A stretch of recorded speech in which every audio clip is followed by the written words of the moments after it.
وحید نومې دی د بیا ما ته وی راځه چې لور له دې بوزم بس ما وی چې ما سره څه وشو زه اوس خو راله لور راکوي که نه زه ورسره کېناستم نو هغې زه شکارپور کچې ته بوتلم چې بیا ما ته بعد کې پته وچلېده چې دې ځای ته شکارپور کچه وایي بس هلته چې یو ځنګل او کور خو نه و بس هسې ډاګه وه او غنې ګیر چاپېره را دغو کړې وې بس هلته چې ما لور ولیده بس زه ډېره زیاته خوشحاله شوم ما ویم بس زما لور ده اوس به مونږ پرېږدې زه به کور ده بس هغې نه باوجود یې زه څلور ورځې هلته کېنولم او بس ډېر زیات یې اوبال ټکول وکړو بس سره زما لور سره ستنې به یې راروالې د داغونه به یې راله راکول بیا ما ته وی چې بیا زما ته لور نکاح زبردستي وکړه ویډیو یې زموږ نه جوړه کړه چې تو به وایې چې دا ما په خپله دیله ورکړه خو ما ویډیو کې خو څه نه دي ویلې خو بس ناسته یم بس خپل زوی سره یې وله نکاح وتړله زما ماشومې لور له د کچې ډاکوان او دا قصه راته څه بل شان ښکارېږي دا قصه زما په خیال داسې نه ده ټیک ده چې لکه مطلب دا هر سړی جذباتي شوی دی زه په خپله زه غواړم چې یاره زما نه څه کېږي څومره هیلپ زما نه کېږي زه وکړم او عملي کار زه وکړم که هغه د چاندې په شکل کې که هغه د احتجاج په شکل کې هر یې وي خو خبره دا ده چې یو ځل دې خورکۍ مې قصه واورېده دا وایي چې یاره ما زوی او خاوند پرېښود او زه لاړم اوکې ولې ته لاړې اخر دا چې زنانه ذات چې هغه په خپل کلي پېښور کې په خپلو علاقو کې هغه هم په داسې خلکو په چا باندې اعتبار نشي کولی بیا په سن کې او هغه ځای چې دی هغه ټول ډاکوان دي نو ته څنګه لکه مطلب دا دی چې لکه زوی او خاوند پرېږدې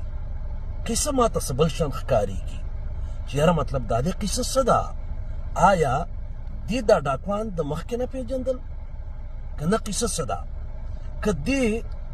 وحید نوم چې دی اخلي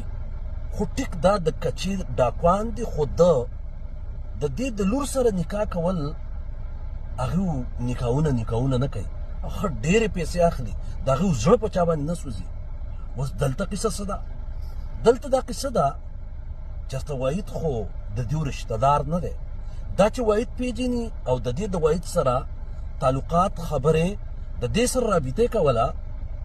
نو مطلب دا دی چې وحید څوک دی د وحید خاندان وښیه که نه خورکۍ دغه پولیسو ته وایه وحید پلانی دی دغه پولیس یا دا پښتانه چې دي داسې دومره کمزوري نه دي د دغه وحید دا ټیک واحد چې دی دی به د پېښوري نو د کچې ډاکوان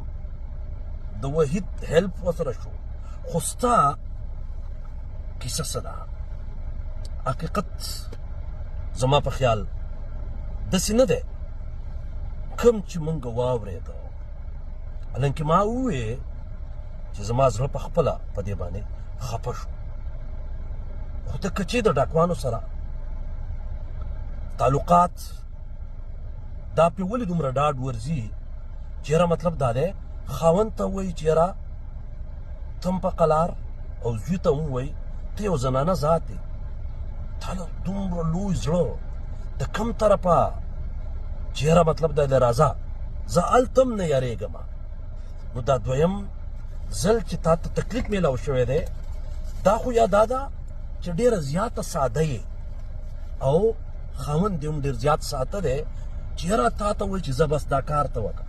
یا مطلب دا دی چې دغه د کچې د ډاکوان چې دي یا دغه خلک چې دی ستاسو ورسره څه پېژنګلو خو نشته دی ودې شي هیلپ ستا سره چې څومره هیلپ زما نه کېږي نمبر ایزي پیسه څه چې زه تابعدار خو حقیقت ښکاره کوي او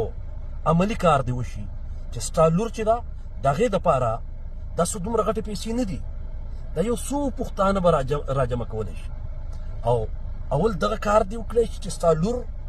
هغه خلکو له پیسې ورکړی شي او ستا لور دې راذاته شي او د هغې نه پس قصه څه ده خوشحاله اوسه شکارپور کچه ده هلته ما لور ولیده بس زما زړه سم شو چې بس چې څه مو شو وشو پیسې لاړې خو عزت لاړو خو چې څه مو شو چې زما لور خو ما ته میلاوه شوه هغه چا چې زما لور اغوا کړې وه هغه وحید نوم دی ملا به ورته ټول د دې پېښور نه چې اغوا کړې ده پېښور نه چې چا بوتلې وه وحید یې نوم وحید پښتون دی کو پنجابی تصویر ما سره دی پنجابي دی تصویر ما سره دی جی بس بیا ما چغې شروع کې چې ما پرې دی چې زه ځم چې ما به ورله منډه کا ور یم را پسې دننه تاله ولګوله او بس دونه ووالم زه ویې تړلم ویې والم ډېر زیات ظلم او تشدد یې را سره وکړو چې هغه زه نشم ویلی تاسو ته بس اتر ورځې بیا زه هلته ګیره کوم اتر ورځې جنسي تشدد یې سره وکړو پورې ډېر زیات تشدد یې را سره وکړو بس هغې نه بعد بیا زه اتر ورځې بعد یې زه کچې ته بوتلم زبردستي یې زما وړې لور سره ته خپل زوی نکاح وکړه